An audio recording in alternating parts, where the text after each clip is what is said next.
Bon, je parlais tout à l'heure de problème de chambre. Le problème, en fin de compte, il n'est pas sur la chambre, il est sur l'épaulement. Hein. The problem is here, on the angle of a shell. So, we put the shell in the barrel.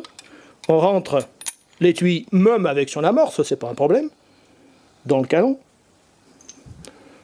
On pourrait aussi faire ça directement sur une cartouche, mais il y a quand même un petit risque, hein, quand même. Donc, nous travaillons sur un étui sans poudre et sans projectile. Nous introduisons le guideur P7M13 fait au centième de millimètre à l'intérieur, de façon à être sûr que le jet de bronze sera bien centré au centre donc de l'arrière de l'étui. Remarquez qu'avec cet outil, le centreur P7M13, à la limite, on peut même faire cette opération tout seul, car on dispose d'une lunette pour tenir l'arme. Malheureusement, ce jet de bronze, qui a l'avantage de ne pas rayer le bronzage intérieur de l'arme, il est trop court. Donc, je rajoute une rallonge en acier.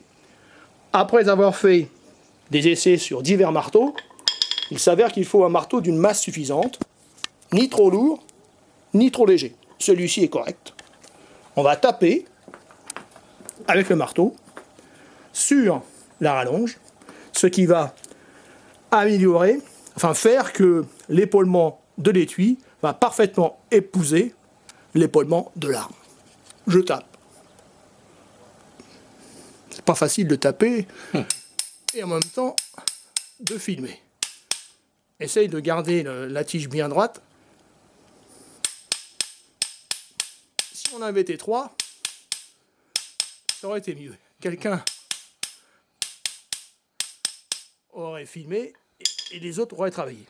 Maintenant, nous enlevons l'ensemble, à savoir la rallonge en acier, le jet de bronze, on va pouvoir l'avoir, ainsi que le positionneur.